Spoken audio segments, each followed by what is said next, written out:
Bonjour les amis, nouvelle vidéo aujourd'hui pour parler d'Alain Soral qui a pris la parole par rapport à Macron et à Trump et il ne mâche pas ses mots et je remercie tout de suite Smart TV pour l'extrait. Mais juste avant bien sûr de le regarder, n'oubliez pas comme d'habitude de vous abonner, le pouce, le commentaire, le partage, le boost de la vidéo, c'est extrêmement important pour combattre le shadowban de YouTube. Je remercie bien sûr tous les donateurs sur Tipeee et tous ceux qui m'ont rejoint sur Patreon. Sur Patreon vous avez du contenu exclusif, on regarde l'extrait et on en parle juste après. Nous avons deux personnages délirants aujourd'hui qui montrent deux déclins évidents.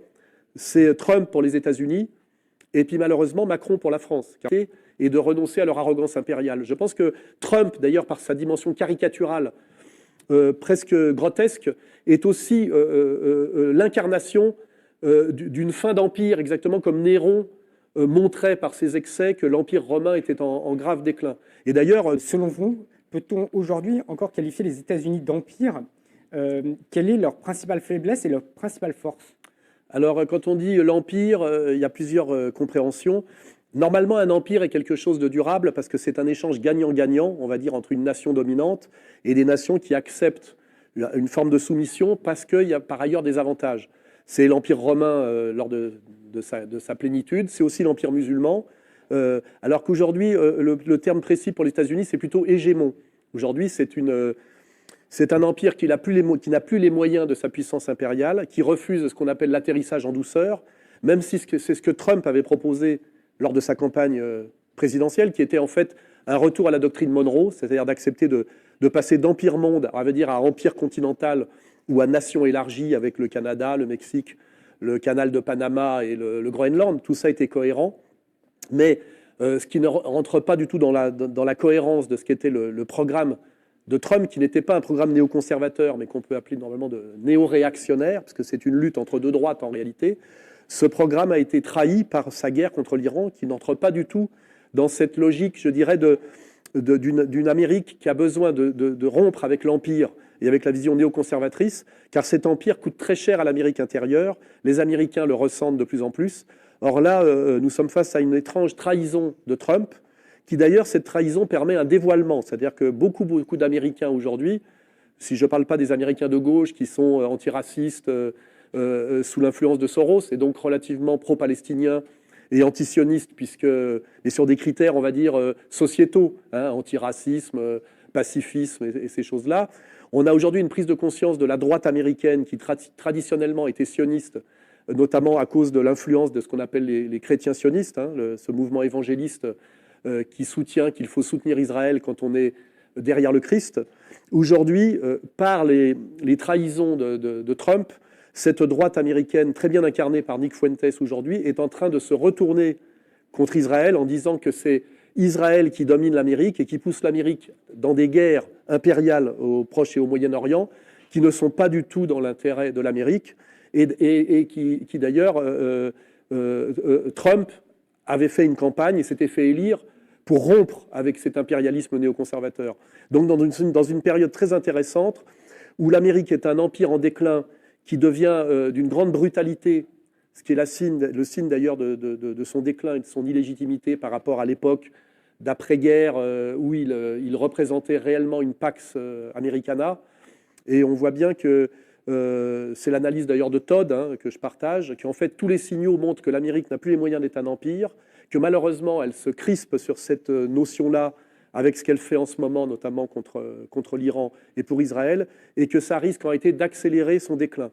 Et que si on veut prendre un peu de recul, nous sommes aujourd'hui sans doute à la fin d'une domination impériale de type maritime, qui commençait avec l'Angleterre et qui s'est prolongée avec les États-Unis. Et là, on peut considérer qu'Israël est le porte-avions de cet empire maritime au Proche-Orient. Et nous sommes là avec cette idée des BRICS aujourd'hui, dans quelque chose qui va changer la donne mondiale, qui est que enfin les puissances continentales sont en train de se réconcilier alors qu'elles avaient été menées les unes contre les autres pendant pratiquement 2 siècles pour ne pas être la puissance. Et on est en train en fait d'assister à un glissement qui se passe aujourd'hui de façon brutale en Iran entre un empire maritime déclinant qui va être obligé d'admettre qu'aujourd'hui la puissance de demain est cette puissance continentale qui n'est pas une puissance pirate comme l'est souvent la puissance maritime, hein, c'est les Anglais et les Américains, mais qui est une puissance, je dirais, fondée sur ce qu'on peut appeler la paix du doux commerce, et qui est incarnée aujourd'hui par la vision très raisonnable qu'ont à la fois Poutine, Xi Jinping, peut-être Modi demain, et qui veulent effectivement sortir de ce monde de tension aujourd'hui qui est clairement mené par une Amérique déclinante qui tire d'une certaine manière son bouquet final par une hyperviolence qui cache un énorme déclin économique. C'est-à-dire qu'ils n'ont plus les moyens. Et on l'a vu, opération commando au Venezuela, on est guerre par proxy en Ukraine. Aujourd'hui, cette Amérique qui avait été la Pax Americana après 1945 est objectivement une force de déstabilisation du monde, dans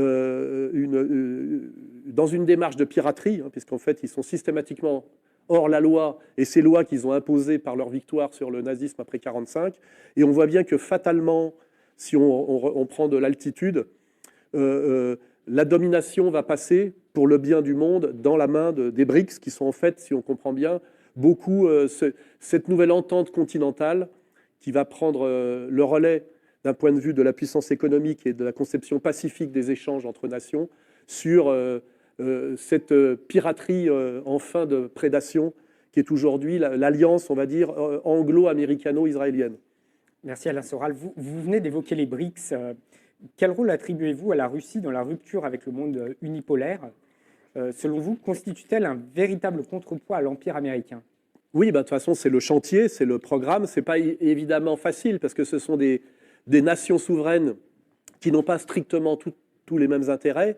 Mais la charte qui est derrière, c'est il n'y aura pas de puissance qui écrasera les autres. Donc ce sont des négociations souvent pays à pays, petit groupe par petit groupe, mais qui sont, je dirais, obligés de réussir, parce que l'enjeu en ce moment, c'est quand même d'échapper à la Troisième Guerre mondiale. Et si on y échappe, demain, ça sera par la dimension raisonnable d'un Poutine, d'un Xi Jinping, peut-être, sans doute, j'espère, d'un Modi. Et donc, ça sera soit la victoire des BRICS, qu'on peut déjà appeler la majorité mondiale, cette victoire face à ce qu'on doit appeler, non pas l'Occident collectif, mais l'Occident dégénéré. Parce qu'en plus des questions économiques, des questions bellicistes, il y a aussi des questions civilisationnelles, notamment on voit bien avec la poussée LGBT, derrière laquelle d'ailleurs se trouve Soros, c'est-à-dire cet empire qui domine par la gauche et par le sociétal et l'idéologie, pendant que les néocons dominent par le militaire et la violence. On voit bien qu'il y a une espèce de mâchoire par la gauche et par la droite. Et il faudra bien à un moment donné, effectivement, que cet empire qu'on appelle l'Occident dégénéré soit remis à sa place pour que triomphe à nouveau, je dirais, le bon sens anthropologique, parce que le LGBTisme, comme je l'ai expliqué dans mes écrits, qui pousse en fait les enfants à se stériliser en doutant de leur sexe naturel, est une idéologie de mort, puisque en fait il n'y a pas de changement de sexe possible. Il y a simplement qu'un homme qui devient une femme devient stérile, et une femme qui devient un homme devient stérile, et donc ça conduit à la disparition de fait de l'humanité, qui nie la réalité fondamentale et anthropologique du couple, et sans ce couple, il n'y a plus d'enfants, donc il n'y a plus d'humanité à terme. Donc on est bien face à des gens qui sont du côté de la vie, du bon sens, du dialogue, du respect des nations, c'est important, respect des frontières, respect des différences, c'est important, face à un Occident dégénéré, dont le symbole le plus puissant aujourd'hui est l'affaire Epstein, n'oublions pas. C'est Epstein et sa mafia qui était au sommet, qui réellement régnait sur l'Occident derrière le masque de la démocratie, et on sait quelle était l'idéologie de ce groupe, qui est un groupe qui était profondément sataniste. Et je vais peut-être en surprendre certains, mais moi, je trouve que notre déclin actuel est finalement une bonne nouvelle. Oui, cela nous cause beaucoup de problèmes dans nos vies. Cela nous fait souffrir de voir notre pays, notre société partir à volo. C'est vrai. Oui, mais il faut être honnête. On a besoin de passer par ce déclin, par cette chute, qui est brutale, qui est moche en plus, parce que vous avez une belle façon de mourir, le fameux panache à la française. Là, pour le coup, il n'y a plus de panache. Il y a la mort, mais sans le panache. Mais on a besoin de ça, en fait. On a besoin de ce gouffre qui nous aspire par le bas. Parce qu'on fait face aussi à une population qui n'est plus la même que dans les anciens temps, qui ne comprend plus rien, qui a été totalement traumatisée, formatée. Et cette population-là, elle a besoin de se prendre une tarte à la hauteur de l'histoire. Et comme nous sommes des peuples et un pays qui avons fait l'histoire, autant vous dire que la tarte qu'on va prendre, elle va être monumentale. La seule interrogation, c'est, une fois cette tarte prise, est-ce qu'on va réaliser, se réveiller, faire les bons choix et repartir sur de bons rails, ou est-ce qu'on va prendre les mauvaises solutions et ce déclin, cette fin, sera définitive? Ça, c'est le plus grand défi que nous allons avoir à affronter. C'est-à-dire, aussi bien ma génération, cette génération, la mienne, qui revient aux faits politiques, qui revient à une certaine spiritualité, mais ça sera surtout, malheureusement, parce que je préférerais, moi, à titre personnel, faire le sale travail, mais je pense que ça sera la génération sûrement de mes enfants aura à faire les bons choix pour que la France redevienne la France, pour que l'Occident se réveille et fasse les bons choix. Bon, comme vous le savez, moi, tout ce qui est civilisation européenne, occidentale, je m'en fous. Ce qui m'intéresse, c'est la France. Et l'analyse d'Alain Soral est juste. L'affaire Epstein nous montre que nos démocraties, sont un fantasme absolu, 2, sont totalement contrôlées par des réseaux occultes sataniques. Il faut le redire, ce mot, hein. Je sais que c'est un mot qui fait peur, qui impressionne. Je sais qu'on peut me traiter de fou et de complotiste. Je le redis, de réseau et de personnalité satanique. Il est important de prononcer ce mot pour comprendre que nous sommes dans une guerre spirituelle, plus que politique. Vous avez le droit de penser que Bardella 2027 vous sauvera, il nous sauvera. Vous avez le droit de le penser, je ne vous jette pas la pierre, mais nous sommes dans un combat spirituel. Et Soral fait très très bien de le signaler. D'ailleurs, il le fait de plus en plus. Et ça, c'est une bonne chose. Et il y a de plus en plus de gens qui le réalisent. Il y a de plus en plus d'émissions. On voit que ça y est, il y a une prise de conscience, en tout cas chez les gens sur Internet, pas chez les Français. Ça, la prise de conscience, elle sera là quand justement on prendra cette fameuse claque et il faudra faire les bons choix. Mais c'est aussi à nous sur Internet d'être là, d'être présent au moment où il faudra faire les bons choix, de dire aux gens attention et de leur proposer quelque chose. Est-ce qu'aujourd'hui nous sommes une force de proposition? Est-ce qu'il y a un véritable projet? La réponse est non. Mais pour l'instant, c'est pas le moment. Il y aura des opportunités pour le peuple, de prendre son avenir en main. Donc, Macron est évidemment une des choses qui est arrivée de pire à la France. Ça, c'est certain, malgré sa longue histoire. Mais je crois qu'il nous fallait passer par lui. Il nous fallait passer par lui. Et peut-être que Trump n'est pas le héros que certains attendaient, ou que certains ont vendu. Je vous rappelle quand même les innombrables émissions directes, vidéos de mes confrères sur Internet, quand même. Bon.